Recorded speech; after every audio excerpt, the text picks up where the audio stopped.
हाँ हाँ। तो मैंने यही कहा था सर, जो मेरा साइकी है वही लिखा था, और मैंने राइटिंग सुधार ली थी सर। पहले मैं राइटिंग वाइटिंग पे ध्यान नहीं देता था, बट मेरे को लगा सर कि राइटिंग सुधार लेनी चाहिए। तो सर उन्होंने पूछा क्या करता था उसके लिए, तो मैंने सर कर्सिव राइटिंग वाली बुक खरीदी थी जो बच्चे यूज करते हैं, ऑनलाइन मंगाई थी, और उसी पे प्रैक्टिस करता था, हाथ बना बना के लिखता था। तो वो हंसने भी लगे थे, बोलता ओके। ये करता था कि पहले तो मैं जैसे प्लानिंग का है ना जो पार्ट, तो जैसे अपने होमवर्क देते थे बास्केटबॉल का, या ड्रिल कंपटीशन हो गया, या नॉर्मल चीजें घर पे प्लान करनी है मान लो, तो इसमें मैं काम करता था कि जैसे ठीक है मेरे को मान लो बाहर जाना है, तो मेरे को ये काम करना है, तो मैं प्लानिंग कर लेता था कि हाँ मैं आज ये चीजें करूंगा, तो मेरी प्लानिंग सुधरने लगी वहां से। तो थोड़ा जीपी में भी इफेक्ट आने लगा कि मैं बंदों को एलोकेट कर पाता था, कि 4 बंदे यहाँ जाएंगे, थोड़ा मतलब पिक्चर देख के कि हाँ 4 को यहाँ भेजेंगे, 2 को यहाँ भेजेंगे, और 2 को यहाँ भेजेंगे। तो ये प्लानिंग मेरी डेली लाइफस्टाइल से ही आने लगी थी। और प्रैक्टिस के लिए मैंने प्लेटफॉर्म का ही मतलब ये यूज किया था, ये यही एसएसबी बाई रसी फटाबल्ली। और जीडी जीपी के लिए तो सर मैंने यही किया था मतलब।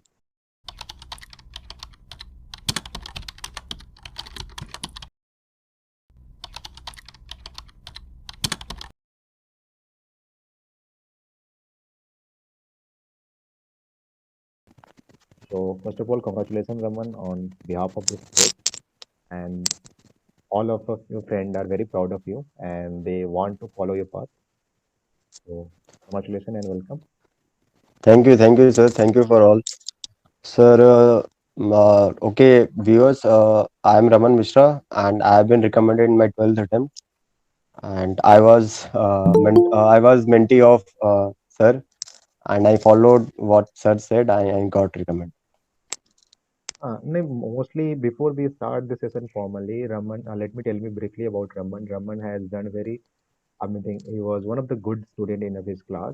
He was also a good sports person. His participation in extracurricular activity was also up to the mark, and he was a regular.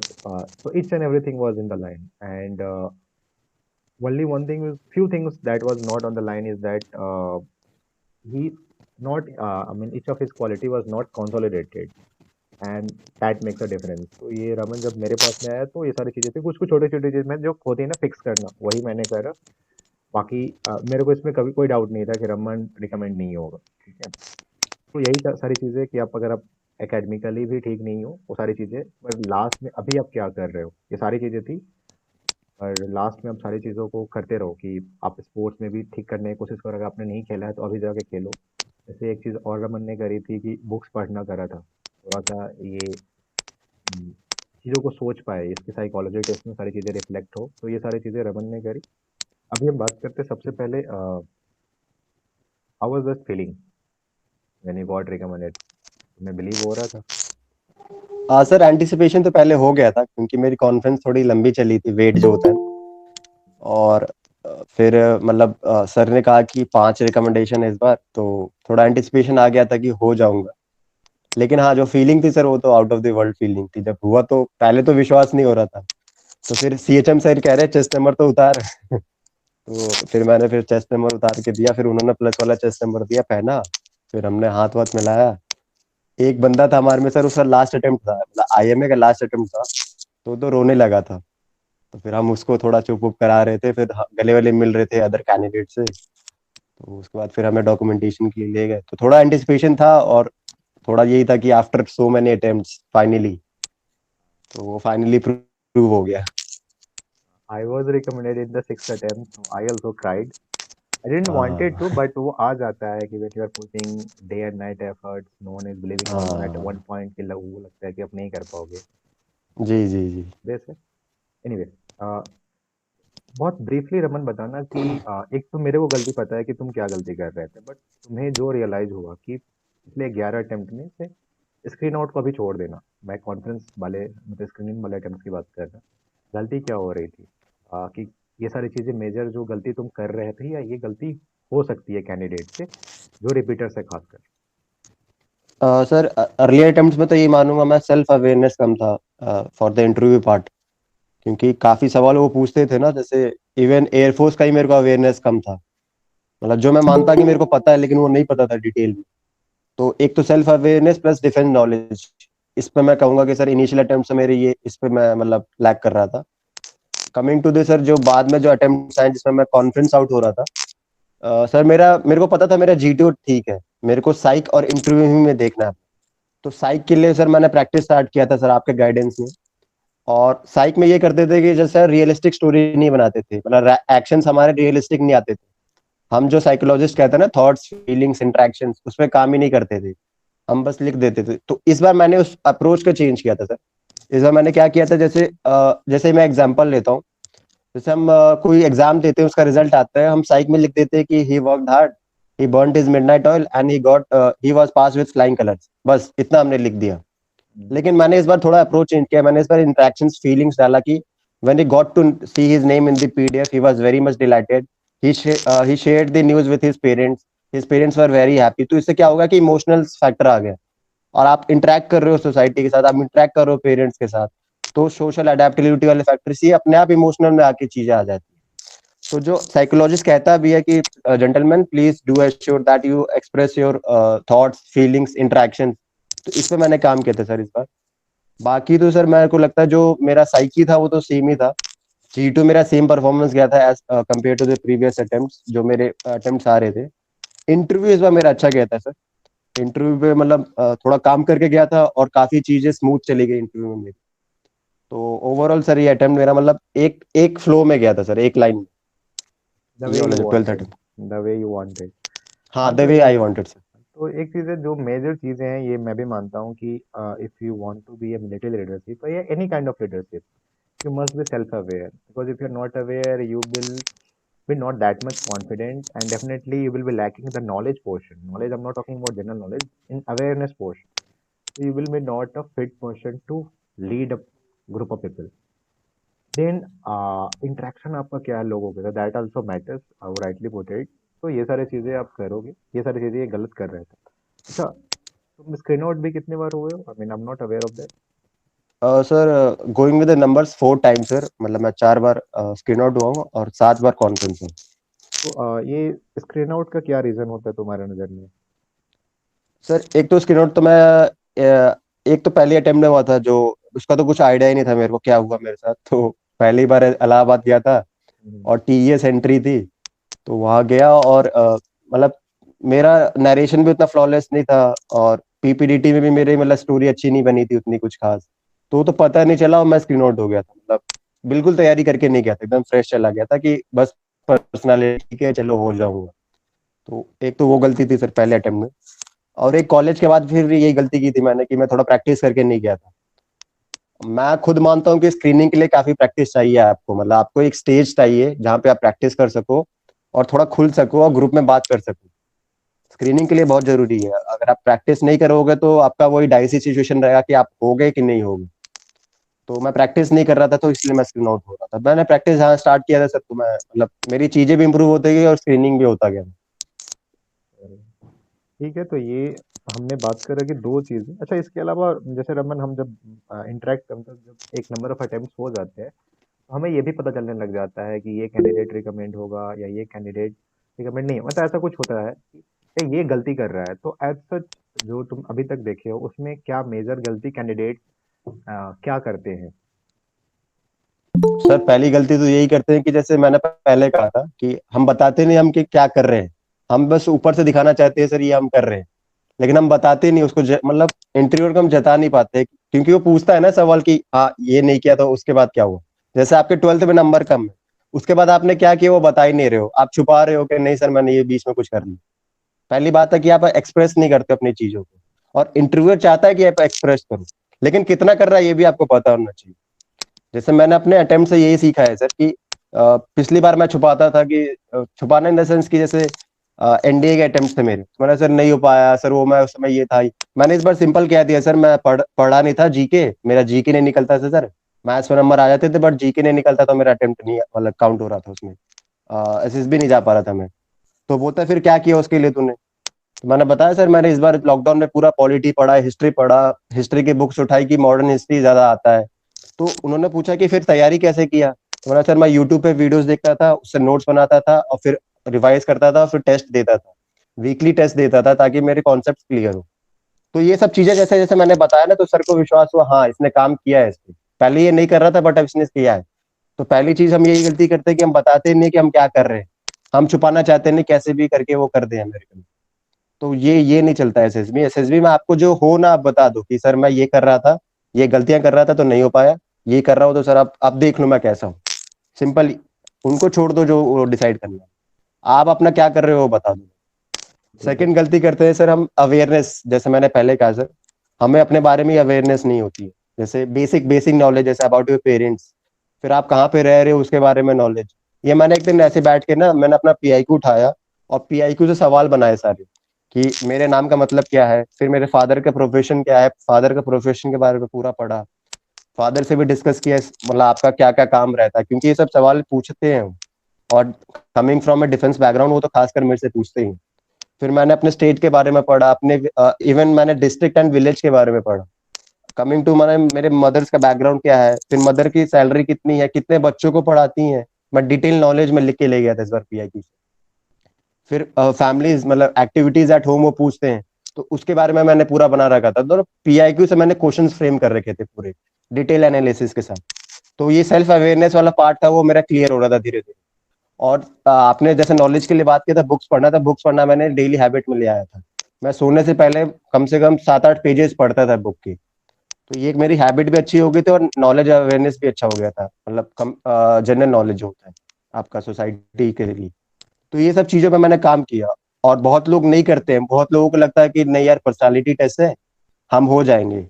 लेकिन नहीं है, आपको आपको एक तो काम करना पड़ेगा, उसको दिखाना भी पड़ेगा। नहीं दिखाओगे तो एसएसबी से डेमोन्स्ट्रेटिव प्रोसीजर, अगर आप डेमोन्स्ट्रेट नहीं कर पाओगे, आप अच्छे बंदे हो तब भी बाहर कर देंगे। तो ये जो मैंने फील किया different. Hmm.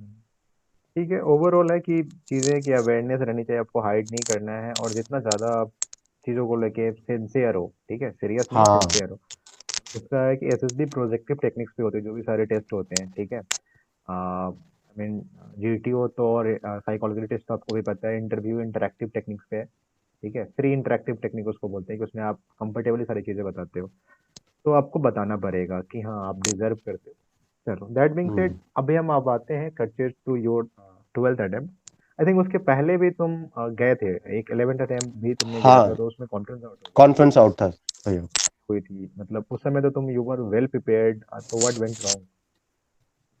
I would not से सर कि मैं वेल प्रिपेयर्ड था, मतलब जैसे, क्योंकि एक तो एयरफोर्स नॉलेज पे सर ने काफी सवाल पूछा था, उन्होंने इंजन वगैरह पे बहुत सारे सवाल पूछा। और coming from A mechanical background, तो मतलब वो काफी डिटेल में सवाल पूछे थे सर ने, तो मेरे को लगा चलो ठीक है, एक पार्ट तो ये पता चल गया कि डिफेंस मतलब जो स्पेसिफिक नॉलेज थी वो कम है, मेरी लैकिंग है यहाँ पे। और सेकेंडली सर, साइक में जैसे मैंने पहले कहा कि मैं ये सब नहीं डालता था, जैसे थॉट्स, इंटरेक्शंस, फीलिंग्स नहीं डालता था। तो मेरे को लगता था कि सर स्टोरी, मेरे को लगता है कि वो मतलब साइकोलॉजिस्ट पढ़ता होगा तो उसको लगता है ये क्या है, मतलब ये रियल लाइफ में करेगा ही नहीं ये तो बंदा, या तो ये बस मतलब ये छू रहा हो रहा है काम।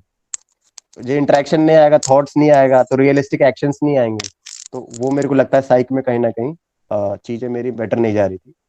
और इंटरव्यू में थोड़ा डिफेंस नॉलेज का मेरे को लगता था। बाकी तो मैंने सर करके गया था, जीटू में मेरा सही ज्यादा था, जीटू मेरे को पता है। थोड़ा हाँ, जीपी में भी मेरा एक इशू आ रहा था, मैंने आपसे डिस्कस भी किया था। तो इस बार मैंने जीपी पे भी काम किया था, जीपी जैसे इंटरेक्ट किया आपसे, ग्रुप पे भी काफी मैंने मतलब प्रैक्टिस किया था, और अपने से भी नरेशन मतलब स्टार्ट किया कि हाँ ये है, 4 बंदों को कहाँ भेजना है, फिर 2 बंदों को कहाँ भेजना है, तो प्लानिंग वाला पार्ट पे भी मैंने अच्छे से काम किया था। तो अंडर 10 मिनट्स में लिखना वाला सॉल्यूशन वो भी क्लियर हो गया चलो ठीक है। अभी आते हैं, एक तो चीज़ है कि you are also recommended from Allahabad, मैं भी इलाहाबाद से रिकमेंडेड था। हूँ एक्चुअली। तो इसमें क्या इलाहाबाद, तुमको क्या लगता है रिजेक्शन सेंटर है, मतलब ये एक नहीं पर्टिकुलर? नहीं, ऐसा कुछ नहीं। तो खैर, इलाहाबाद में जाओगे, 5 बोर्ड है वहाँ पे आपको, तो हमेशा आपको कम से कम एटलीस्ट 4-5 कैंडिडेट आपको रिकमेंडेड दिखेंगे, और मैक्स टू मैक्स हाँ, कभी ज्यादा कभी ही आपको ज्यादा ही। 30 से ज़्यादा दिखेंगे, हाँ। रिकमेंडेड दिखेंगे। तो इलाहाबाद रिजेक्शन हम्म, सेंटर नहीं है, इसका एग्जाम्पल मैं भी हूँ, रमन भी है। अब आते हैं बिल्कुल। पे आते हैं कि डे वन में कैसा रहा था तुम्हारा, मतलब अभी सारी चीज़ें हम डिटेल में ब्रेक कर करके देखेंगे कि उससे चीज़ें निकलेंगी। तो अभी OIR के रिगार्डिंग तो आई मीन कोई डाउट नहीं है कि OIR आपको अच्छा करना है, ठीक है, वो ढंग के करना है। पिक्चर जो दिखाया गया, उस वहाँ से शुरू करते हैं कि पिक्चर दिखाया गया क्या था, किस तरह से स्टोरी तुमने फ्रेम करी, उसके बाद फिर नरेशन कैसे करा, फिर डिस्कशन का क्या एक्सपीरियंस था, वो बताना। सर पहले अगर मैं ओआर की बात करूँ, तो ओआर तो जो एसएसबी क्रैक की पीडीएफ आती है उसी से प्रैक्टिस कर लेते हैं, जनरली हो जाती है प्रैक्टिस, और सर भी करा देते हैं। और सेकेंडली कमिंग टू दी जो पीपीडीटी, तो PPDT as the name says ना, जैसे picture perception and the description test, तो आपको पहले पिक्चर को परसीव अच्छे से करनी, क्योंकि जो मैं बोलता हूँ कि पीपीडीटी में क्या है कि जो आपको दिख रहा है वही बिक रहा है वाली बात होती है, क्योंकि वो आपका परसेप्शन चेक कर रहे हैं, वहां पे आपका परसेप्शन नहीं चेक कर रहे हैं जो टैग में चेक होता है। आपको जो सामने एक स्टिमुलस दिया है उस पर आपका रिएक्शन करो, एक सेंसिबल स्टोरी बनाओ, अंडर 4 मिनट्स एक सेंसिबल सी स्टोरी, नॉट रियल, मतलब ये हीरोइस्टिक एक्शंस कोई जरूरत नहीं है। नॉर्मल एक एक्शन, एक कोई काम उठा लो और उस काम को पूरा करो। छोटा सा कोई भी काम ले लो, जैसे बहन की तैयारी करा दो, मान लो कोई बंदा है और उसके पीछे चेयर पे कोई पीछे से देख रहा है, तो ऐसे तैयारी वैयारी करा सकते हो। या अगर आप वर्किंग हो तो कुछ जैसे सेल्स वेल्स बढ़ाना हो, जैसे हमने डिस्कस भी करते थे हम पीपीटी सेशंस में, तो एक सेंसिबल सी स्टोरी बना दो और रियलिस्टिक एक्शंस बनाओ जो कोहेरेंट होने चाहिए, कि इसके बाद ये, इसके बाद ये, इसके बाद ये, उसके बाद एक रिजल्ट आ गया। स्मॉल स्टोरी सेंसिबल, ये आप अपनी स्टोरी बनाना, मतलब ये नरेशन की बात नहीं कर रहा हूँ, बस एक नॉर्मल सी एक स्टोरी बना। नरेशन में क्या करता था कि मैं प्रैक्टिस करके जाता था पहली बात तो, सेकेंडली कि मैं फ्लॉलेस रखता था अपना नरेशन। एक टेम्पलेट तैयार कर रखा था मैंने कि जैसे अगर मेरे को बोलने के लिए बोला जाए तो मैं ऐसे बोलूंगा, okay gentleman, according to the picture shown to us I perceive 3 characters, out of which 2 are male, 1 is female. तो ये मेरा टेम्पलेट तैयार था पहले से। तो उससे क्या होगा कि एक आपका एक पॉजिटिव एक एसेसर के लिए आपका एक्सप्रेशन चला गया कि हाँ ये बंदा कुछ दम है इसमें। और आपकी वॉइस बहुत लाउड होनी चाहिए, लाउड इन द सेंस की आपकी बात सुने बंदे। सेकेंडली अगर मैं डिस्कशन टेस्ट, ये तो आपका नरेशन प्लस आपका जो स्टोरी राइटिंग है, ये एक पार्ट हो गया पीपीटी का। कम डिस्कशन टेस्ट, तो डिस्कशन में क्या करता था मैं, जैसे रिपीटर्स में जैसे बहुत सारे बंदे अवेयर होंगे कि रिपीटर्स में बोलने का मौका नहीं मिलता जनरल, तो फिश मार्केट की सिचुएशन बहुत जनरल आ जाती है उसमें। मैं क्या करता था कि मैं कंक्लूड कर देता चीजों को, जैसे दो दो बंदे हैं वो उस पर लड़ रहे हैं कि नहीं 3 थे नहीं 4 थे, तो मैं थोड़ी देर सुनूंगा कि हाँ ठीक है, मतलब ग्रुप का कंसेंसस कहाँ जा रहा है। तो मैं कहूंगा okay gentleman, till now we have decided that there were 3 characters out of which 2 were male and 1 was female. तो ऐसे कर देते हैं तो क्या होता है कि आपने ग्रुप को प्रोग्रेस कर दिया, अब आपको काटेगा नहीं कोई। अगर आपको कोई काट रहा है तो फिर वो उसका नेगेटिव है। तो डिस्कशन में मेरा यही रहता था कि मैं ग्रुप को कंक्लूड करूं और आगे बढ़ाऊं, ग्रुप को कंक्लूड करूं आगे बढ़ाऊं, और एक दो एक्शंस अपना जोड़ दूं। ये नहीं कि मेरी ही स्टोरी सेलेक्ट होनी चाहिए, मैं एक्शंस जोड़ दूं एक दो। और किसी जैसे एक कोई बंदा अगर अच्छा नरेशन कर रहा था तो उसको आप वो कर सकते हो, मतलब नॉमिनेट कर सकते हो।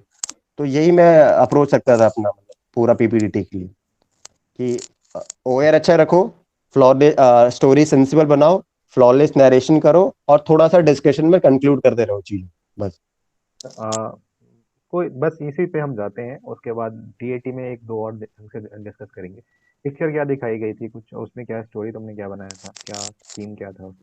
पिक्चर बहुत हेजी थी भैया, मतलब पिक्चर ऐसा था कि एक आर्मी में बंदा था, मतलब यूनिफॉर्म पर्सनल था, और 2 बंदे आ रहे थे कंधे पे हाथ डाल के। तो मेरे को कॉलेज स्टूडेंट मैंने परसीव किया उनको, और उस बंदे को मैंने आर्मी ऑफिसर कंसिडर किया, मतलब उसको परसीव किया। तो मैंने स्टोरी बनाई थी कि उसने एग्जीबिशन कराया था कॉलेज में, तो एग्जीबिशन के लिए कैसे उसने प्लानिंग किया, पीपीटी बनाया, फिर कौन कौन सी एंट्री, जैसे कॉलेज में हम एग्जीबिशन देखते थे ना कि कोई आता है आर्मी का ऑफिसर, वो बताता है, फिर वेपन्स वेपन्स लेके आता है ताकि मोटिवेट हो। इवन हमारे जो पिछले चीफ थे जनरल बिपिन रावत, उन्होंने भी काफी चीजें किया था कि जो कॉलेजेस में जा जाके ना जो यूथ है उसको मोटिवेट करने के लिए इंडियन आर्मी और इंडियन आर्म फोर्सेस के बारे में। तो मैंने यही थीम पे अपनी एक स्टोरी बना दी थी कि army exhibition camp at college, ऐसी। देखो यही है कि आप पढ़ते रहोगे तो आपका दिमाग खुला हुआ रहेगा, ठीक है। आ, ठीक है, कोई नहीं आर्यन। तो ये जैसे पढ़ते रहोगे आपका दिमाग खुला रहेगा, सारी चीजें पता रहेगी, तो उस समय ना कुछ ऐसी चीजें आएंगी तो आप उसको मतलब बहुत पॉजिटिव वे में बहुत रियलिस्टिक स्टोरी आप बना पाओगे, ठीक है। दैट बीइंग सेड, चलो ठीक है। ये हो गया। अब हम आते हैं नेक्स्ट डे साइक टेस्ट में। साइक टेस्ट में आई थिंक मोस्टली तुम बहुत सारी चीज़ों को लेके प्रिपेयर थे पहले से भी, तुमने बताया भी, प्रैक्टिस भी तुम्हारी ठीक ठाक हुई थी। फिर अभी जो तुम मिस आउट कर रहे थे वो तुमने करा, ये हम मतलब आई थिंक हम एक अंदाजा लगा सकते हैं, सारी चीज़ें तुमने करी। पर कुछ ऐसा, ऐसी जो पिक्चर ऐसी दिखी या साइकोलॉजी टेस्ट में अगर हम बात करें पार्ट में टीएटी में कि किस बातों का ध्यान रखना रखा तुमने इस बार, फिर डब्ल्यूएटी में, फिर एसआरटी में किस बात को ध्यान ध्यान रखा, ब्रीफली बताना। सर आपने जैसे एक बताया था कि जैसे मैं जो मानता हूँ कि जो टैट होता है आपका, जो एक तो past experience plus hidden aspirations, जैसे अब कोई पिक्चर आए जिसमें यूनिफॉर्म पर्सनल है, तो आपके साथ वो कभी हुआ नहीं है, तो आपका जो एस्पिरेशन है वहां पे फैक्टर आ जाएगा कि आप एस्पायर क्या करते हो। जैसे वो रेकी पे जा रहा है या कोई एडवेंचर कैंप करने जा रहा है, तो ये आपके एस्पिरेशन है। और कोई पिक्चर्स आएगी जिसमें आपका पास्ट एक्सपीरियंस हो, जैसे ये आप बहन को पढ़ा रहे हो या बहन का एग्जाम क्लियर करा रहे हो या अपने दोस्त के साथ डिस्कस करके कुछ चीजें काम कर रहे हो या कुछ ऑर्गेनाइज कर रहे हो। तो ये मैं टैट को मानता हूँ past experiences plus hidden aspirations.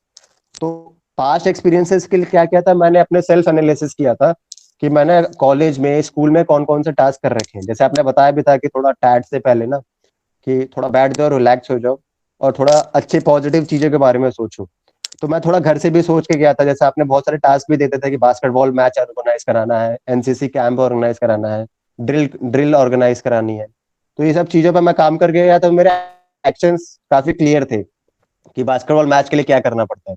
तो कोहेरेंट एक्शंस की पीटीआई से बात करो, फिर रजिस्टर करो, फिर प्रैक्टिस कराओ, मतलब पहले ट्रायल्स लो, फिर प्रैक्टिस कराओ, फिर इंटेंसिव एंड एक्सटेंसिव ट्रेनिंग करो, फिर लेके जाओ, फिर थोड़े इमोशंस भी डाले कि इन द लास्ट 20 सेकेंड्स, जैसे अब मैंने शूट लिया, इन द लास्ट 20 सेकेंड्स जब मैंने कन्वर्ट किया, तो जैसे ही फाइनल विसिल ब्लू हुई, जैसे हम देखते भी है मैचेस में कि जैसे ही फाइनल विसिल ब्लू हुई तो हम काफी खुश हो जाते हैं।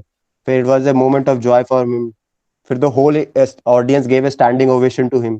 तो ऐसे एक आपका इमोशंस वाला फैक्टर भी आ गया, कोहेरेंसी भी आ गया। तो ये मैंने इस चीजों पर काम करके गया था इस वाले अटेम्प्ट में। और प्रैक्टिस मतलब भैया के साथ भी प्रैक्टिस की थी और अपने लेवल पे भी प्रैक्टिस की थी मैंने। और जहां तक मैं बताऊंगा अपना टैट के, मेरा अप्रोच ये रहता था कि पास्ट एक्सपीरियंसेस मैं अपना रिकलेक्ट करता था मोमेंट्स। जैसे मैं कॉलेज में कैप्टन था तो मैं उस चीजों को डालता था। हॉबीज, मेरा 12th स्टोरी मेरी हॉबी पे जाती थी। और जो स्टिमुलस दिखाया जा रहा है उसमें आप लीडरशिप रोल्स उठाओ। जैसे एक पिक्चर दिखाई जाएगी आपको, उसमें एक पुलिस वाला है और 3 बंदे हैं। तो आप उन बंदों में से हो या वो पुलिस वाला है जो लीडर है उसमें, क्योंकि स्टिमुलस आपको दिखाया है। और साइकोलॉजिस्ट यही करता है कि आपकी लीडरशिप क्वालिटी है कि नहीं। आप एक लीडर बनना चाहते हो कि वो 3 बंदे बनना चाहते हो कि जो पुलिस वाले को हेल्प कर रहे हो। तो मैंने एक पिक्चर आई थी जिसमें एक आईपीएस बनाया था, और वो अपने मतलब डिपार्टमेंट में कैसे चीजों को, जैसे लेजीनेस काफी बढ़ गई थी, तो कैसे ठीक कर रहा है उसके लिए वो काम करता है कि हाँ वो डिटेल लेता है। जो सही काम करता है उसको रिवॉर्ड देता है, और जो गलत काम करता है उसको पनिश भी करता है। तो ये लीडरशिप क्वालिटीज आ जाती है आपकी कि हाँ आप लीडर हो कि फॉलोअर हो। तो टैट के लिए तो आप ये रखो कि आपको जैसे पिक्चर दिखाया जा रहा है ना, तो आपके साइक में होना चाहिए कि आपको लीडर बनना है, ये नहीं कि किसी को फॉलो करना है। आप फॉलोअर वाला, जैसे फॉलोअर पे हम जैसे दूसरों का हेल्प करने लगते हैं, हमें लगता है ये ठीक है। लेकिन जो आपको साइकोलॉजिस्ट चाह रहा है ना कि आप लीडरशिप रोल्स उठाओ, वहां से आप लो बंदों को इकट्ठा करो और फिर काम करो। तो ये मैंने इस बात पे काम किया था। और टैट का तो मेरा यही अप्रोच रहता है कि पीछे वाले एक्सपीरियंस थोड़े मेरे हिडन एस्पिरेशन, तो चीजें निकल जाती हैं टैट में तो। और 12th स्टोरी हॉबीज पे जाती है मेरी, तो मतलब बास्केटबॉल कंपटीशन हो गया या कुछ मैं करना चाहता हूँ, तो जैसे रनिंग वगैरह हो गया तो मैं उस पर भी कर सकता हूँ। या जिसका जो भी हो, जिसका हॉबीज, जैसे किसी का कुछ स्केचिंग है, पेंटिंग है, तो कंपटीशन कर सकता है। तो डिपेंडिंग ऑन योर हॉबीज तो आप 12th स्टोरी अपनी बना सकते हो पहले से ही। तो ये अप्रोच रहता था मेरा टैट के रिगार्ड। उसके बाद ये डब्ल्यूबीटी और एसआरटी के रिगार्डिंग। वैट में तो ऑब्जर्वेशन सेंटेंसेस, जैसे जैसे मेरा तो ठीक था, जैसे मैंने प्रैक्टिस भी करता था तो भैया कहते थे कि वैट तुम्हारा ठीक है। तो मेरा थोड़ा जैसे प्रैक्टिस रहता है, डेली का रनिंग वनिंग रहता है, तो फिर मेरी वो प्रैक्टिस वाली चीजें आती है कि डेली प्रैक्टिस इंप्रूव स्टैमिना। तो ये सब ऑब्जर्वेशन सेंटेंसेस मेरे अपने आप आते थे। लेकिन जिनका नहीं आ पा रहा उनके लिए ये करना चाहिए कि जैसे 3 सेंटेंसेस, मतलब एक वर्ड उठाइए आप, जैसे 20 सेट ऑफ वर्ड उठाइए, नेट से डाउनलोड कर लीजिए या भैया भी उसे प्रोवाइड कराई जाते हैं। और उन 20 पे आप 3 3 सेंटेंसेस बनाइए, और उन 3 में से अपना बेस्ट उठाइए, क्योंकि वो आपके ही का बेस्ट है। आप ही उसको लिख रहे हो और आप ही उसमें से उठा रहे हो, तो वो आप ही का बेस्ट है। और वही आप अपने प्रैक्टिस में ले आइए। तो आप ये प्रैक्टिस करते रहेंगे ना, तो वो आपकी चीजें फिर वो उसमें आ जाएगी, साइकोलॉजी में आ जाएगी कि आपने अगर कोई किल देखा, तो फिर आप किल पे ये नहीं बनाओगे कि आप फालतू के नेगेटिव चीजें नहीं जाओगे। आप फिर करोगे कि डेली, जैसे मैं करूंगा कि daily stamina, daily running kills this laziness, kills या एनहांसेस स्टैमिना। तो मैं इस चीजों पे जाऊंगा कि दो फैक्टर हो जाता है ना, एक नेगेटिव एक पॉजिटिव, तो मैं पॉजिटिव में चलने लगूंगा क्योंकि मैं प्रैक्टिस ही कर रहा हूँ उस चीज की। तो ये मैंने इस पे काम किया था वैट एसआरटी में। एसआरटी पे। एसआरटी में तो नॉर्मल रहता है भैया, जैसे जैसे नॉर्मल सिचुएशंस आती हैं, जैसे जैसे हमने बात भी की थी कि 2 बंदे आपको घेर लिए, तो अब जैसे मैं हूँ तो मैं दो बंदों को मार के और मैं भाग सकता हूँ, तो मैं ये लिखूंगा कि ओके, जैसे कुछ फेंक दूंगा और भाग जाऊंगा। जैसे अंधेरे सिचुएशंस में दो बंदे आपको घेर लिए हैं, तो मैं कुछ फेंक दूंगा और फिर मैं भाग जाऊंगा, क्योंकि अंधेरा सिचुएशन में कुछ भी हो सकता है, तो आप भाग जाओ।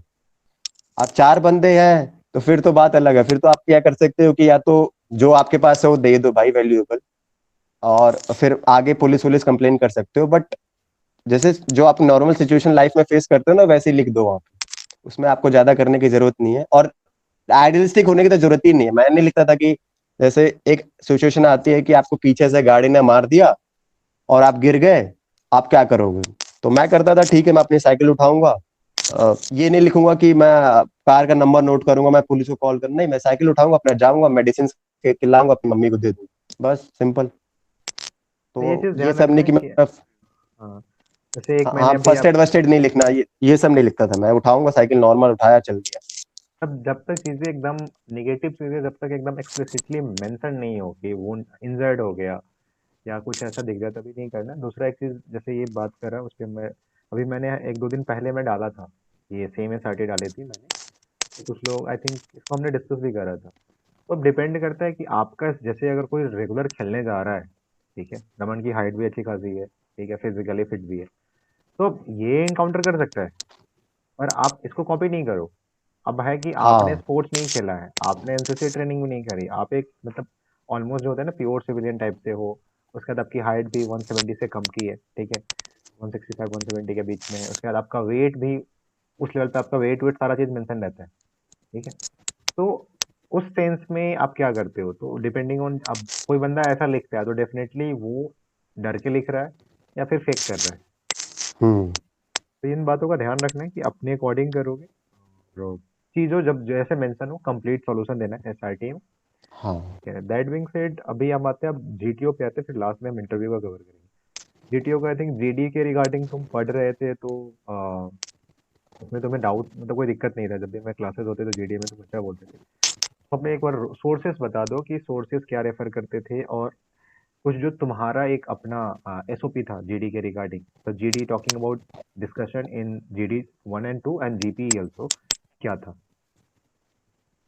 सर जीडी के लिए तो मैं कहूंगा कि आपकी जो नॉलेज होती है वही आपका कॉन्फिडेंस है, मतलब। तो मैं नॉलेज कहाँ से एक्वायर करता था, जैसे यूट्यूब पे मैं काफी चैनल्स को फॉलो करता था, कान्हा सर मेरे सीनियर, उन्होंने भी काफी चैनल्स मेरे को बताए थे। तो जैसे एक चैनल है वर्ल्ड अफेयर्स करके, काफी लोग फॉलो भी करते हैं उसे। तो वर्ल्ड अफेयर्स पे क्या है ना, कि अगर आप डेली चीजों को देखोगे ना वीडियो, तो आपको समझ में आता है कि हाँ, जापान इंडिया के बारे में क्या सोच रहा है, यूएस इंडिया के बारे में क्या सोच रहा है, रशिया का पर्सपेक्टिव क्या है। तो आपको जियो पॉलिटिकल सिनेरियो समझ में आता है, अगर डेली आप फॉलो कर रहे हो तो। एक तो मैं वो करता था कि सर मैं वीडियोस देखता रहता था, वो प्रशांत धवन सर की है। सेकेंडली मैं डेली न्यूज़पेपर एनालिसिस देखता था। मैं जैसे न्यूज़पेपर अगर नहीं पढ़ पाता था, तो मैं न्यूज़पेपर एनालिसिस जरूर देख लेता था, कि आज का जो न्यूज़ है ना उसका एनालिसिस। जैसे बहुत सारे आईएएस के चैनल्स हैं, जैसे इनका बायजूस आईएएस है, उसका मैं न्यूज़पेपर एनालिसिस देख लेता था। या कोई भी अदर, कोई भी आप जिसको आप जिसके साथ आपकी लय जुड़ जाए ना, तो आप उसकी न्यूज़पेपर एनालिसिस देख लीजिए। उससे क्या होगा ना कि आपके 40-45 मिनट्स में ना न्यूज़पेपर पूरा कवर हो जाएगा। उसमें से कुछ अपने नोट्स बना लीजिए। तो आपने क्या किया कि थोड़ा पढ़ लिया, थोड़ा जान लिया, थोड़ा विजुअलाइज कर लिया, और थोड़ा एक आपने पर्सपेक्टिव बना लिया। तो डेली रीडिंग प्लस एनालिसिस से आपका पर्सपेक्टिव बनने लगता है। और ये जो मैंने आपको जो सोर्स बताया था, जो प्रशांत धवन सर का है, तो उससे भी आपका जियो पॉलिटिकल सिनेरियो बहुत क्लियर हो जाता है। तो दो चीजें तो मैं ये फॉलो करता था। बाकी प्रैक्टिस के लिए मैंने सर आपके प्लेटफॉर्म पे प्रैक्टिस किया। तो वही जो मेरा नॉलेज प्लस दिस कॉन्फिडेंस की थोड़ा ग्रुप में बोलने की प्रैक्टिस हो जाए, तो मैं जेडी के लिए ये कर लेता था।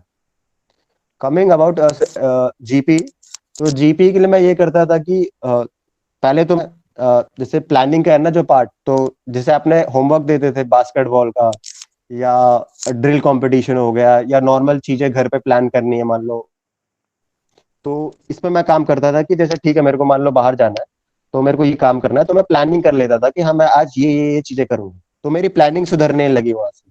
तो थोड़ा जीपी में भी इफेक्ट आने लगा कि मैं बंदों को एलोकेट कर पाता था, कि चार बंदे यहाँ जाएंगे, थोड़ा मतलब पिक्चर देख के, कि हाँ, चार को यहाँ भेजेंगे, दो को यहाँ भेजेंगे और दो को यहाँ भेजेंगे। तो ये प्लानिंग मेरी डेली लाइफस्टाइल से ही आने लगी थी। और प्रैक्टिस के लिए मैंने प्लेटफॉर्म का ही मतलब ये यूज किया था, ये यही एसएसबी बाई रसी भट्टापल्ली।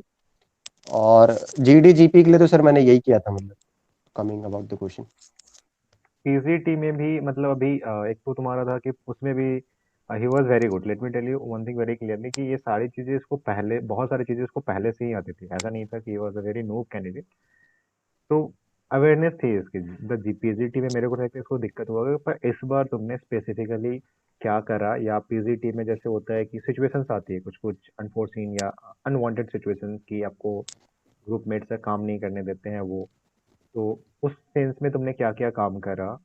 और ओवरऑल की क्या अप्रोच क्या था तुम्हारा पीजीटी का? जैसे मेरा, जैसे आप पीजीटी का तो आप जानते ही थे कि थोड़ा ठीक था पहले से, तो मैं ये चीजें रखता था कि मैं थोड़ा हेल्पिंग प्लस इनिशिएटिव। जैसे आपने देखा होगा जो एसएसबी के हैं ना, कि जो दो तीन बंदे आगे चले जाते हैं वही आइडिया लगाते हैं और वही आगे चलते रहते हैं, और पीछे वाले बस बोलते रहते हैं कि ये करो ये करो ये करो। तो मैंने इस बार क्या, मैं ऐसे ही करता हूँ कि थोड़ा आगे चले जाता हूँ, क्योंकि मेरे को पता है आगे आइडिया वाइडिया लगा दूंगा, और नहीं आ रहा तो किसी का आइडिया सुन के फिर आप लगा दो उसमें, ऐसे कोई उसमें हार्म नहीं है। आप सिंपली पूछ लो कि chest number 12 what is your idea, okay, तो वो बता देगा, okay this is my idea, okay place the बल्ली देयर, तो आप बस वो कर दो। वो आइडिया ठीक है तो आप वर्केबल है तो आप चले जाओ, नहीं है तो फिर अपना आइडिया सोचते रहो, आपके भी बंदे हैं दो तीन आसपास, करते रहो। तो मैं यही कहूंगा कि थोड़ा आगे चले जाओ, जैसे ग्रुप के साथ मत रहो कि बस बोलते रहो, थोड़ा आगे चले जाओ, बल्ली वल्ली उठा के या कुछ प्लैंक व्लैंक उठा के आगे चले जाओ। आइडिया आ रहा है तो लगा दो, नहीं आ रहा तो सुन के लगा दो, बस यही मैं फॉलो करता था। चलो ये तो बहुत मैं शॉर्ट में तुमने बता दिया, ठीक है। पीजीटी का हो गया। उसके बाद इंडिविजुअल ऑब्स्टेकल के लिए तुम्हारा क्या अप्रोच था? ग्रुप ऑब्स्टेकल के लिए क्या अप्रोच था? और तुम्हारी समझ में कितना मैटर करता है कि एज अ कैंडिडेट अगर कोई जानना चाहे कि मैटर कितना करता है तो क्या अप्रोच रहनी चाहिए? इंडिविजुअल ऑब्स्टिकल्स तो जैसे जो जीटीओ सर दिखाते हैं उसमें एक बार देख लो, मतलब कैसे आप करोगे। बाकी तो वो जैसे अगर आपकी फिटनेस फिटनेस ठीक है तो आप कर लेते हो। आर्मी में आप 10, जिसकी फिटनेस ठीक है वो 10 कर लेता है। और कमिंग अबाउट द जीओआर पार्ट, तो ग्रुप ऑब्स्टिकल रेस में क्या होता है कि थोड़ा आपका ग्रुप बिहेवियर देखते हैं वो जीटीओ जो होते हैं, तो थोड़ा हेल्प वेल्प किया करो। मतलब जैसे बंदे हैं, जैसे मैं क्या करता हूँ कि मैं स्नेक रेस में सबसे आगे रहता हूँ, मैं खुद वॉल चढ़ता हूँ, चढ़ के फिर मैं बंदों को उठा के और सबसे लास्ट में कूदता हूँ और फिर आके चले जाता हूँ स्नेक को लीड करते हुए। तो मेरा यही अप्रोच रहता है कि मैं खुद जाऊंगा, पहले खुद सारे टास्क करूंगा, फिर मैं अपने बंदों को चढ़ाऊंगा, फिर लास्ट में कूदूंगा, फिर लीड करूंगा। तो मैं तो यही करता था कि हेल्पिंग बिहेवियर रखता था और जोश हमेशा रखता था बंदों में, कि जैसे हम वॉर क्राई रखते हैं ना, तो हमेशा जैसे मैंने भारत माता की बोलता था और सब बंदे जय करते थे। तो ये तरह से मैं जोश अपना अपने बंदों का हाई रखता था, तो मेरा जी और में ये अप्रोच है। इसके बाद इंटरव्यू का तुम्हारा, तुमने ऐसे पहले भी बताया था कि नॉलेज रहना चाहिए, अवेयरनेस खुद की रहनी चाहिए। इस बार इंटरव्यू का क्या एक्सपीरियंस था तुम्हारा? इस बार का तो सर जैसे, या कुछ ऐसा क्वेश्चन जी जी पूछा बोल। गया हो जो तुम्हें लगा हो कि या इन जनरल प्रीवियस अटेम्प्ट्स के भी कि ये क्वेश्चंस मैटर करते हैं? ऐसा कुछ भी जो भी तुम्हारा एक ओवरऑल की तुम्हें बताना हो इंटरव्यू के रिगार्डिंग, वो बताओ। सर इंटरव्यू तो इस बार मेरा मतलब काफी अच्छा गया था। जैसे मैं किसी क्वेश्चन में फंसा नहीं था, जैसे कहते हैं ना कि ये बहुत फंसने वाला क्वेश्चन दे दिया, तो नहीं, वैसा कुछ मेरे साथ हुआ नहीं था। सर ने मेरे से वही पूछा था कि तू गलतियां कहाँ कर रहा है और कैसे काम कर रहा है, मतलब अगर मैं जनरल सेंस में कहूँ तो मेरा इंटरव्यू ऐसे ही गया था कि क्योंकि सर को दिख रहा था कि बंदे में है दम, मतलब पूछ रहे थे कि इतने पहले अटेम्प्ट में क्यों नहीं हुआ रिकमेंडेशन। तो मैंने बताया कि सर मैं पहले ये गलतियां कर रहा था, फिर इस बार क्या काम किया, तो मैंने सर को अलग से बताया कि मैं साइकोलॉजी में क्या काम करके आया हूँ, इंटरव्यू में क्या काम करके आया हूँ और जीटो में क्या काम करके आया हूँ।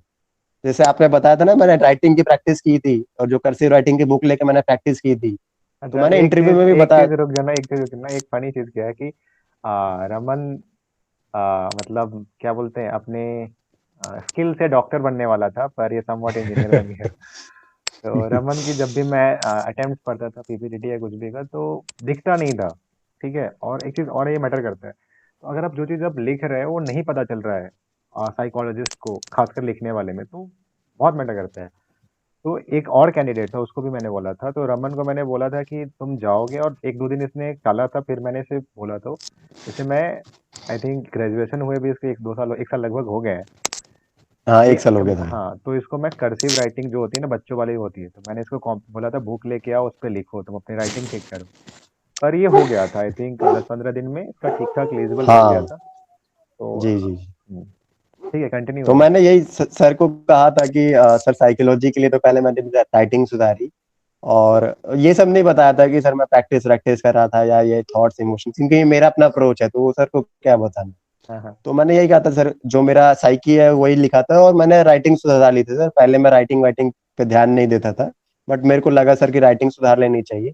तो सर उन्होंने पूछा क्या करता था उसके लिए, तो मैंने सर कर्सिव राइटिंग वाली बुक खरीदी थी जो बच्चे यूज करते हैं, ऑनलाइन मंगाई थी, और उसी पे प्रैक्टिस करता था, हाथ बना बना के लिखता था। तो वो हंसने भी लगे थे, बोलता ओके। उसके बाद फिर पूछते कि फिर इंटरव्यू के लिए क्या किया है। तो मैंने सर वही जैसे डेली करंट अफेयर्स वाले पे काम करता था सर, ताकि मेरा जो करंट अफेयर्स पार्ट है वो ठीक हो जाए। और सेल्फ अवेयरनेस के लिए सर मैं जैसे कुछ तो ऑफिसर से इंटरेक्ट करता रहता था स्क्वाड्रन के officer से। तो उससे क्या होता था कि जैसे काफी डिफेंस नॉलेज मिल जाती थी मेरे को, एयरफोर्स के बारे में, और थोड़ा इंसाइट्स इंसाइट्स मिल जाता था।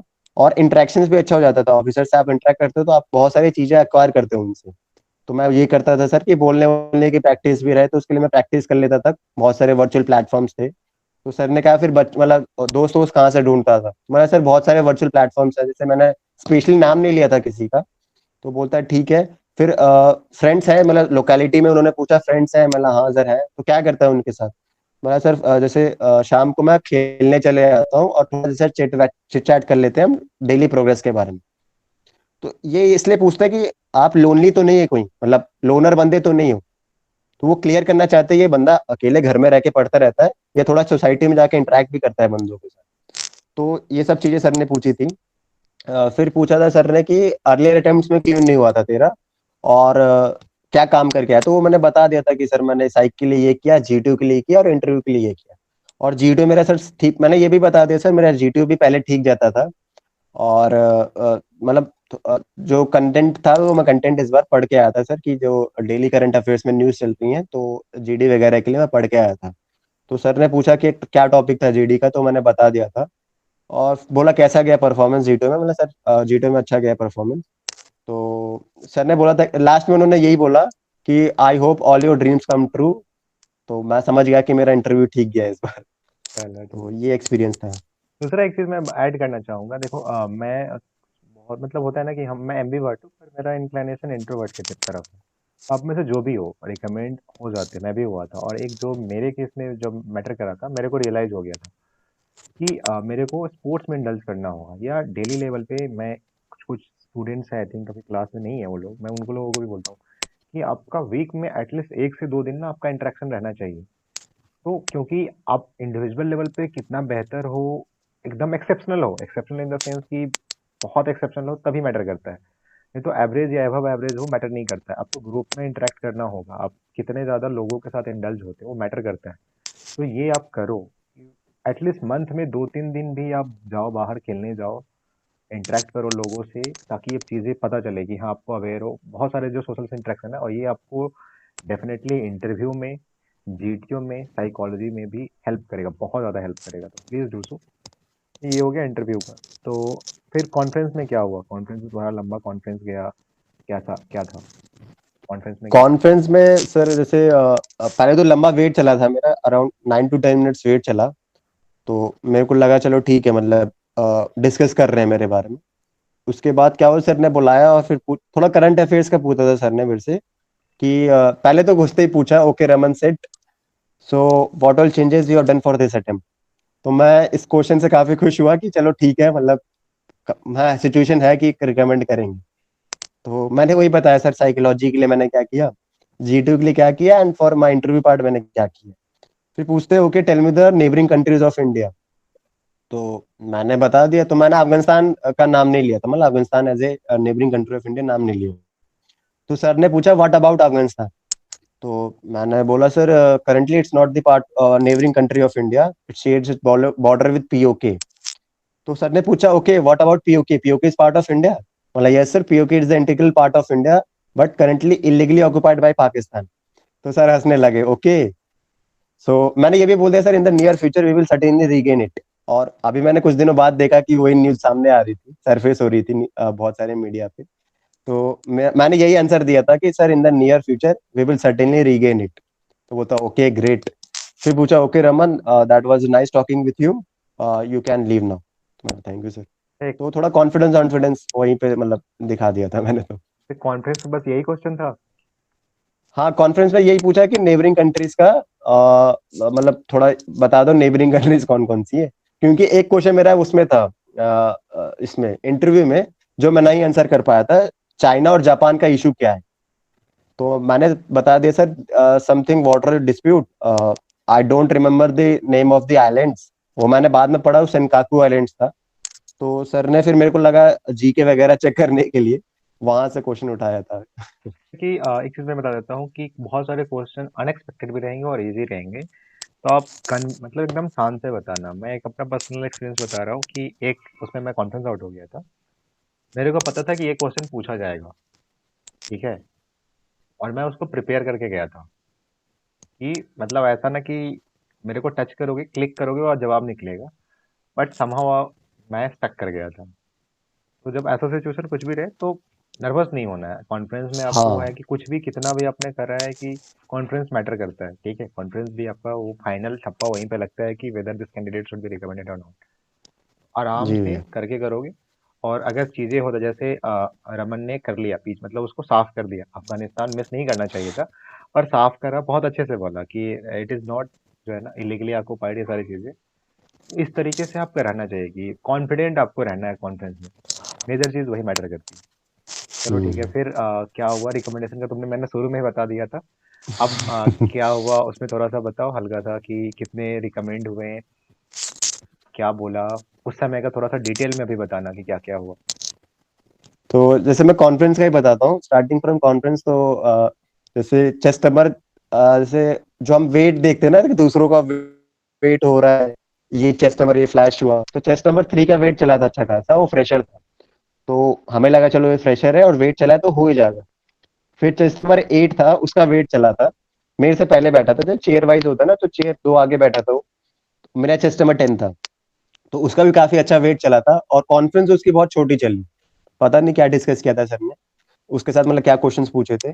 फिर मेरा वेट चला, मेरे से थोड़ी कॉन्फ्रेंस में भी क्वेश्चंस पूछे ये जीके वगैरह के, और अटेम्प्ट्स में क्या क्या, मतलब क्या करके आए हो काम इसमें। फिर चेस्ट नंबर 14 15 16 इन तीनों का थोड़ा थोड़ा वेट चला और इनको क्लियर कर दिया। उसके बाद तो बिल्कुल वेट नहीं चला, 17 गया, 18 गया, तुरंत हो गया कॉन्फ्रेंस खत्म, 18 ही बंदे थे। उसके बाद रिजल्ट आया तो जैसे थोड़ा एंटिसिपेशन हो जाता कि वेट चला है, तो थोड़ा दोस्त वोस्त भी कहने लगे, मतलब जो वहां पे थे, कि हो जाएगा हो जाएगा, या तो फिर बॉर्डर लाइन केस होगा, ऐसे फिर बता रहे थे। मैं चलो ठीक है, जो होगा देखा जाएगा, भला जो भी होगा अब देखा जाएगा, तो बॉर्डर लाइन होगा नहीं तो रिकमेंडेड है। तो फिर सर रिजल्ट लेके आए, साइकोलॉजिस्ट थे जो हमारे, वो रिजल्ट लेके आए। वो पहले थोड़ा डरा रहे थे कि previous batch got wash out, and previous to previous batch got one recommendation, but this time we were very unexpected result. तो हमें लगा फिर बैच वॉश आउट हो गया। मतलब पहले आ रहा था कि कहीं बैच वॉश आउट ना कर दे। फिर बोला no no, we have 5 recommendations this time. तो फिर थोड़ा सा लगा कि हाँ 5 में तो आ ही जाऊंगा वाला सीन लग रहा था। तो फिर सर ने बोला chest number 3, chest number 10, chest number 14, chest number 15, chest number 16। तो 10 बोला तो पहले बात तो मेरे को थोड़ा विश्वास नहीं हुआ। तो फिर मेरे बगल वाला जो 11 उसने बोला चेस्ट नंबर 10, तो मैं फिर उठा। फिर मैंने अपना रोल नंबर बोला, सर 080256 रमन मिश्रा। तो बोला ओके, फिर कम कम हेयर। तो उन्होंने साइड कर दिया, फिर चेस्ट नंबर उतरवा रहे थे, तो सीएचएम सर ने बोला जल्दी जल्दी उतार। फिर मैं हाथ वाथ मिलाने लगा लोगों से। एक जो चेस्ट नंबर 15 था वो रोने लगा था। तो फिर हम उसको फिर ऐसे, मतलब जो 5 बंदे थे एक साथ करके, फिर ऐसे हाथ, मतलब हम एक दूसरे से हाथ मिला रहे हैं। फिर और भी लड़के आ रहे हैं, हाथ मिला रहे हैं। फिर हमें जल्दी जल्दी करके चेस्ट में पहना के फिर डॉक्यूमेंटेशन के लिए ले गए। फिर वहां पे हमने प्रेसिडेंट जो सर थे वो खुद ही हाथ मिलाए, द कॉन्ग्रेचुलेशन। फिर थोड़ा उन्होंने चीजें बताई कि क्या क्या करना है यहाँ पे, और आपका मेडिकल प्रोसीजर चलेगा, फोटोग्राफ्स वगैरह है ना सारी, तो वो पूछ रहे थे कि सब कुछ है। फिर हमें डॉक्यूमेंटेशन के लिए छोड़ दिया। तो ये पूरा प्रोसीजर था कॉन्फ्रेंस का। घर पे कॉल किया, कैसा रहा रिएक्शन, कब बताया घर पे, घर पे दोस्तों तो का? काफी काफी बात कॉल किया, क्योंकि जब वहाँ पे फोन अलाउड नहीं था, मतलब जो डॉक्यूमेंटेशन हॉल था ना, तो वहाँ फोन अलाउड नहीं था। तो थोड़ा बाहर निकल के हमने कॉल किया, तो मम्मी को कॉल किया, तो मम्मी को तो पहले विश्वास ही नहीं हुआ। मम्मी कहती हो गया ना, मतलब हाँ मम्मी हो गया। पापा को बोला तो पापा तो थोड़ी देर नम हो गए, मतलब कुछ उधर से पूरा साइलेंस था, उधर से कुछ आवाज नहीं आ रही थी। फिर थोड़ी एक भारी सी आवाज आई कि ठीक है बेटा, बाद में मतलब डॉक्यूमेंटेशन करके कॉल करना। ठीक है पापा। तो मतलब घर पे तो काफी ये था कि, मतलब उनके लिए तो काफी क्योंकि हर बार बोलता था कि मम्मी कॉन्फ्रेंस आउट हो गया, मम्मी कॉन्फ्रेंस आउट हो गया। तो इस बार तो मतलब पहले तो विश्वास ही नहीं हो गया ना, हो गया ना, 2 बार पूछा मतलब जी मम्मी हो गया। तो ऐसा एक्सपीरियंस था पहला। चलो ठीक है। आई मीन हाँ, मतलब मैंने रमन का स्टेटस देखा था, ये इसने शायद थोड़ी देर बाद में मेरे को देखा, तो मैं पहचाना नहीं है। मतलब ये प्रीवियस अगर वीडियोस देखोगे तो सेव करने के बाद नहीं पहचान में आता है, फिर इसने भेजा तो ये मेरे को पता था कि मैं सरप्राइज नहीं था कि ये हो जाएगा रिकमेंड। इसमें अभी एक और कैंडिडेट है आपका, दिव्यांशु, तो वो भी अभी 2 बार रिकमेंड हुआ। ये दोनों मतलब जो क्लास में उस समय भी थे, उन लोगों को पता था कि both of them are going to be recommended, so that you did, and we all are very proud of you and wish you all the best for your upcoming journey in academy. उसमें कुछ जी दोस्त हैं, भैया। मैंने बता दिया, so they will take care of you in a good way. Special treatment कर। नहीं, they are third termers, तो ध्यान रखेंगे तुम्हारा। Anyway, जी। ये रहा। आई मीन हमने बहुत ब्रीफली मतलब पूरा लंबा चौड़ा जर्नी डिस्कस करा नो रमन का, 12th अटेम्प्ट के, फिर रिकमेंडेशन की सारी चीज़ें। तो बहुत सारी चीज़ें आपको भी सीखने को मिलेगा, नहीं मिला तो आप इसको फिर से देखो, इससे अपना नोट्स बनाओ, चेंजेस लाओ आप। अभी मैंने आपको बोला था कुछ अगर आपके क्वेश्चंस होंगे तो आप मेरे को पर्सनली भेज दोगे, तो मैं वेट कर रहा हूँ कि आप क्वेश्चंस भेजो। और आपको इसमें से किसी और को कुछ डिस्कस करना है या कुछ पूछना है, कुछ पर्सनल क्वेश्चन ऐसा नहीं पूछिएगा, जो पूछ सकते हैं आप वो क्वेश्चन आप भैया रमन से पूछ सकते हैं।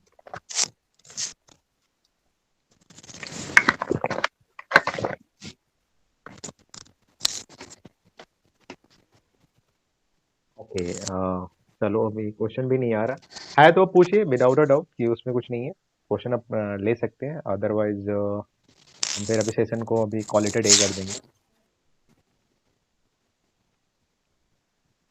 ओके, कोई क्वेश्चन नहीं है। चलो हमने डिस्कस ही बहुत लेंथ लेंथ में कर लिया सारी चीज़ों को, ठीक है। तो थैंक यू रमन। प्रिपरेशन, यार प्रिपरेशन वही तो हम बात ही कर रहे थे अभी तक, बात कर रहे थे कि प्रिपरेशन क्या करना है, कैसे करना है, वही सारी चीज़ें तो हम डिस्कस कर रहे थे। सर बुक्स के बारे में पूछ रहा हूँ। अच्छा, बुक्स के बारे में। बुक्स बुक्स तो मैं कौन? कहूंगा जैसे आप अपने जो अपने इंटरेस्ट है ना, जैसे मैं तो थोड़े मिलिट्री जॉनर्स की बुक्स पढ़ता था। और एक मेरे पास बुक है, ये एटॉमिक हैबिट्स करके, मेरे टेबल के बगल में रखी हुई है।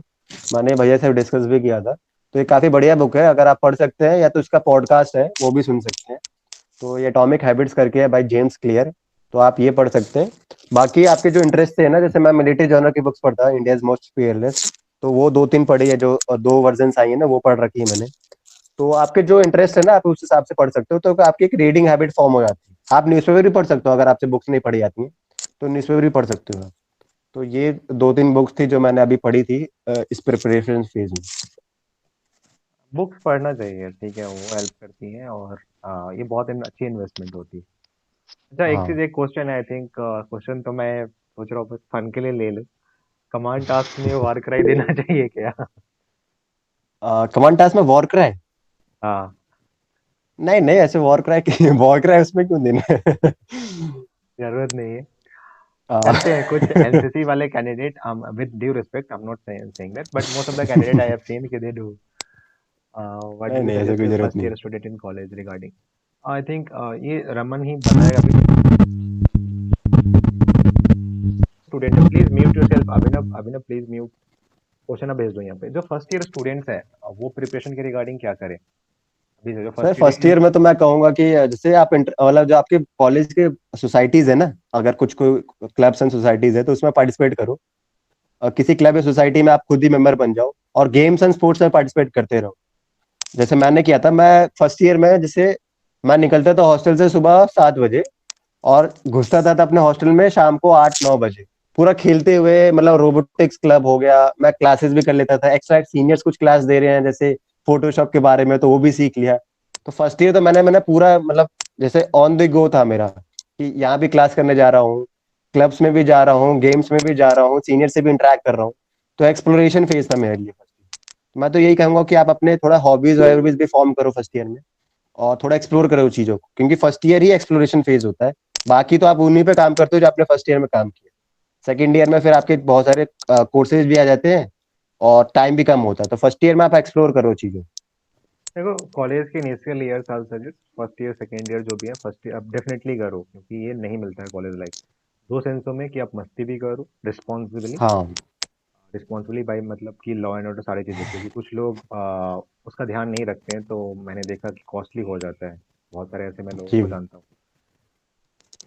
एक्स्ट्रा करिकुलर एक्टिविटी अगर आपने नहीं करी है तो डेफिनेटली करो। स्पोर्ट्स में पार्टिसिपेशन नहीं करो, वो आपको अगर फौज में आना है या इन जनरल आपको ढंग का प्लेसमेंट भी चाहिए, वो मैटर करता है। ठीक है, कि अगर आपने एक्स्ट्रा करिकुलर एक्टिविटी में क्या करा है, क्योंकि आ, पढ़े लिखे ऑलमोस्ट मिल जाएंगे, और एक डायनामिक पर्सनालिटी चाहिए होता है। जो रिक्रूटर आएंगे आपके कैंपस कैंपस प्लेसमेंट के लिए, उनके लिए भी, जो बीएससी डिग्री वाले भी स्टूडेंट हैं, उनको भी ये करना चाहिए कि सेकेंड ईयर थर्ड ईयर में आके आप पढ़ना है। ऐसा नहीं है कि अगर नहीं पढ़ोगे। और ये चीज़ है कि आई थिंक ये बहुत केसेस में चलता है। एग्जाम के लिए आपको ज़्यादा पढ़ने की जरूरत नहीं है। एग्जाम के लिए 20 दिन भी, मतलब 20 दिन भी मैं बहुत बोल रहा हूँ, 20 दिन एक महीना अगर आप पढ़ लो तो आप अच्छा स्कोर कर लोगे। बाकी समय में क्लासेस करो, स्पोर्ट्स में पार्टिसिपेट करो, एक्स्ट्रा करिकुलर एक्टिविटी में पार्टिसिपेट करो। अगर आप कर सकते हो तो एनसीसी में पार्टिसिपेट कर लो, ज्वाइन कर लो, air NCC, naval NCC, army NCC, जिसमें आप कर सकते हो ज्वाइन करो। The question is written preparation and difference between direct entry।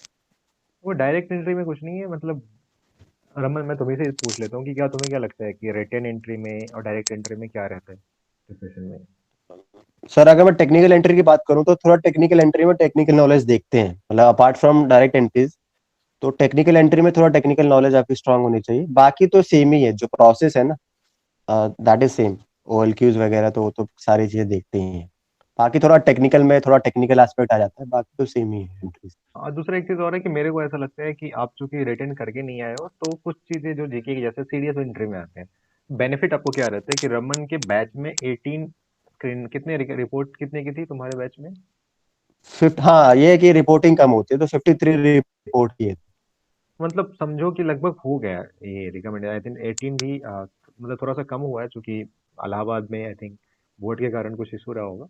But screen इन आप हो जाओगे इजिली। और दूसरा है कि आपसे हाँ क्वेश्चंस पूछे जाएंगे कि अगर आप रिटेन से नहीं आओ तो आप साउंड नॉलेज है कि नहीं आपका, आप मतलब, क्योंकि तीनों चीज अपने होना चाहिए। तीनों चीज इन द सेंस कि एकेडमिक भी आपका एवरेज अबव एवरेज होना चाहिए, स्पोर्ट्स में भी आपका रहना चाहिए, एक्स्ट्रा करिकुलर एक्टिविटी भी रहना चाहिए, तो ये तीनों टिक होना चाहिए। वो देख लो, जी। अगर नहीं है, सपोज करो कि एकेडमिक सही नहीं है, तो अपनी जीके इन सारी चीज़ों पे काम करके जाओ। जो आपका कोर सब्जेक्ट जो है ना, कि जी जो ऑनर्स का सब्जेक्ट है, उसको पढ़ के जाओ ढंग के, कि अगर आपसे पूछे। और होते हैं यार 40-45 बच्चे उसमें भी। आई मीन मैं एनसीसी अगर इंटर की बात करूँ, टेक्निकल में छोड़ दूँ इधर, एनसीसी इंटर जो डायरेक्ट है, जिसमें ज़्यादा रिकमेंडेशन होती है, 45 कैंडिडेट्स रिकमेंड हुए थे आई थिंक पिछले बार में। लड़कियों में भी हो रहा था, 20 के आसपास में हो जाते हैं रिकमेंड, तो होते ही है रिकमेंड। हम्म। ठीक है। एक और क्वेश्चन था, how to develop O L Q. OLQs तो फिर आपको हर रोज काम करना पड़ेगा ऐसे तो। ऐसे कोई उसकी जड़ी घुट्टी नहीं है कि आप पी लो और डेवलप कर लोगे। ओएल की सब में होती है, वो ये कि आपको दिखाने के ऊपर है और उसको काम करने के ऊपर है, कंसियस एफर्ट डालने के ऊपर। बट कि हाँ देखो, हाउ पूछ रहा है। देखो सब first of all the very basic thing is, मैं ये जो भी जो लोग हैं उनको मैं बताता हूँ, और हर्ष मैं इसको डिस्कस करूंगा आपसे क्लास में भी। एक रूटीन बनाओ, अपने गोल सेट करो, उसको फॉलो करो। वीक में वीक में अगर नहीं हो पाता है तो मंथ में 3 से 4 दिन बाहर खेलने जाओ, न्यूज़पेपर पढ़ो, आप बुक्स रीडिंग हैबिट डाल दो। ठीक है, क्योंकि एक चीज़ मैं बताता हूँ कि रमन को सेव करने में जो है ना कि फाइनल जो होता है ना कि हैमर लगना कि ये अब प्लस लग जाएगा, दैट आई थिंक ये मैं रमन को एनालाइज कर पा रहा हूँ, तो ये बुक रीडिंग हैबिट से आया है। क्योंकि ना सोचने की चीजें इसमें बेहतर हो गई उसके बाद। ठीक है। No, I was from civilian background, so that doesn't was meant to give me different.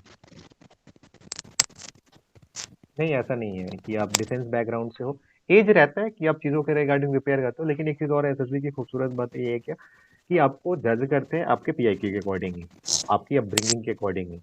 अब सपोज करो इससे पूछा, रमन से पूछा, डिटेल में पूछा, क्योंकि जहाँ से है ये Raman, hmm. That is one of the popular way airways in India. ठीक है। तो इसको अवेयरनेस होनी चाहिए। और ये मैकेनिकल इंजीनियर है, तो इसको फ्लाइट इंजन इन सारी हाँ चीज़ों के बारे में जी पता भैया। होना चाहिए। पर मैं अगर सिविलियन बैकग्राउंड से हूँ तो मेरे को नहीं भी पता है, चल जाएगा। ठीक है, जब मेरे को बेसिक भी पता है तो चल जाएगा।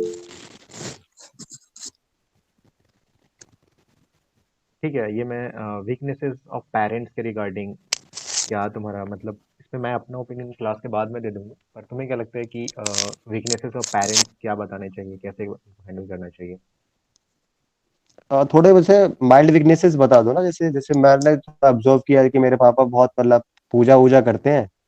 तो कभी कभी क्या होता है कि कहीं जैसे जाना हो तो थोड़ा लेट हो जाते हैं, तो मैंने यही कहा था कि सर जैसे थोड़ा पूजा वूजा ज्यादा करते हैं, तो कभी कभार कहीं जाना आ जाता है, जैसे बाहर कहीं किसी के साथ जाना है तो थोड़ा लेट हो जाते हैं, तो ये माइल्ड वीकनेस था।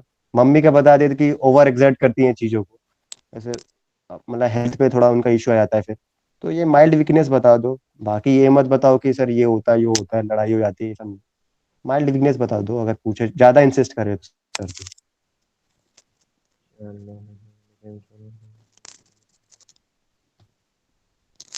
नहीं, चलो, I think we have discuss in a length, और जो भी आपके डाउट होंगे आप सेंड कर दोगे, मैं रमन को फॉरवर्ड कर दूंगा, या अपना भी अगर कुछ पर्सपेक्टिव होगा उसमें मैं बता दूंगा। ठीक है, so I mean that is the quality day. Thank you, Raman, once again, and all the very best for your upcoming future. And all of thank you us भैया। are very proud of you. And soon, I think, a year and a half when you will come, then definitely, as passing out भी great थी, but year and a half you will be also part out of it. So we'll see you there. See you in uniform. Jai Hind. Sure भैया। Thank